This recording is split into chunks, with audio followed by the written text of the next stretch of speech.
کی پہلے سے پیشن گوئی ہے. ہمیشہ یاد رکھو جو بھی اچھی چیز آتی ہے اس کی نقل ضرور فوراً آ جائے گی.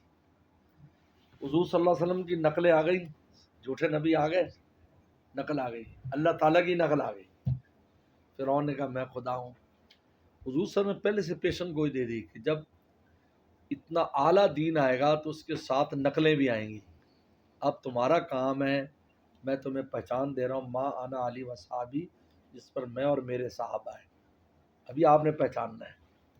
جس طرح دنیا میں اصل نقل کے لیے ہمارے پاس پہچانے ہیں, اللہ نے دین کے لیے رسول سے فرما دیا کہ دیکھو آئندہ جا کر, کیونکہ کبھی بھی شیطان اور یہود و نصارہ کبھی نہیں چاہتے کہ ہم چین سے رہیں. وہ ہمارے اندر گھس کر نئی نئی چیزیں ایجاد کی, ہمارے اندر گھس کر. آپ شکر ادا کریں علماء کرام کا, میں حقیقت کہتا ہوں کہ جن نے ہر زمانے میں پہرا دیا اور دین بچ گیا. قرآن ہمارا کوئی تبدیلی نہیں ہے, حدیث کی کتابیں پڑھی ہیں سب صحیح ہیں, ان میں کوئی تبدیلی نہیں.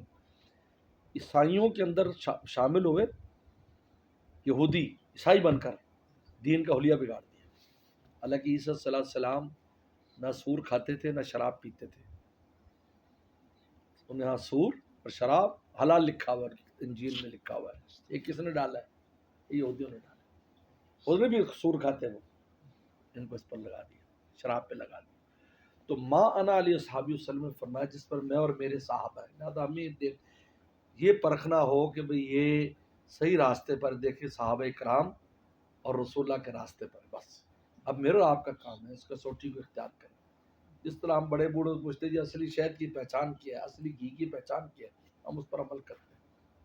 تو آپ یہ کہیں کہ جی ایسا کچھ نہ ہوتا تو پھر تو مجاہدہ ہی ختم ہو جاتا, پھر تو آنکھیں بند کر کے سارے جنت میں چلے جاتے. اصل تو اسی نام, آزمائش اسی کا نام ہے. اب آپ اور میرا آپ کا امتحان ہے کہ آپ صحابہ کرام کی سیرت پڑھو, پھر دیکھو کون لوگ چل رہے ہیں صحابہ کرام کے راستے پر. حضور صلی اللہ علیہ وسلم سیرت پڑھو. اب مجھے بتاؤ, ایک آدمی ختم نبوت کا انکار کرتا ہے تو آپ اس کو کہیں گے رسول اللہ کے راستے پر؟ ایک صحابہ کرام کا انکار کرتا ہے, آپ کہیں گے رسول اللہ کے راستے پر؟ کسوٹی پر موجود ہے. ہٹا دو پردہ, ہٹاؤ پہلے جس پر میں اور میرے صحابہ ہیں. لہٰذا ایسا دل پر بوجھ لینے کی ضرورت نہیں ہے. صحابہ کرام کی سیرت پڑھو, سلم کی سیرت پڑھو, دیکھو کون ہے, آپ ان کے ساتھ ہو جاؤ, بس آپ کا نجات ہے.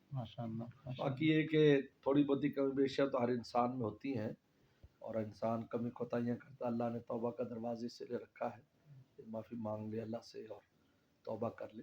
لیکن جو صحابہ اور رسول اللہ علیہ وسلم کی ذات کی اور شاخ ہے ان کے ساتھ رہو. بس آپ نے پہلے سے کسوٹی بتا دی, آج سے وسلم نے بتا دی, کیونکہ ان کو پتا تھا کہ اندر چل کر شیطان جو ہے نا وہ آرام سے نہیں رہنے دے گا.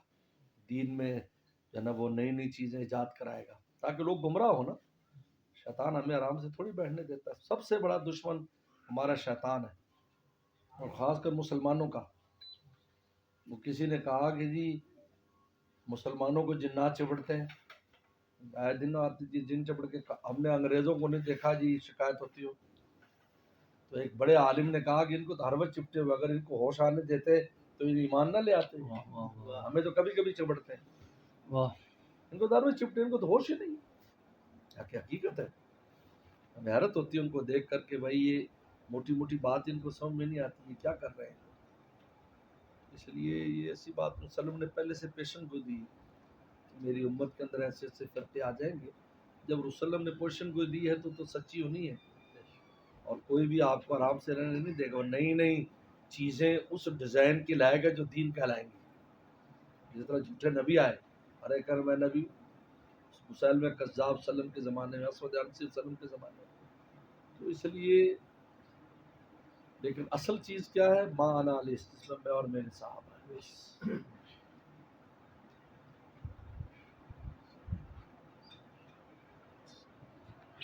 ماشاء اللہ.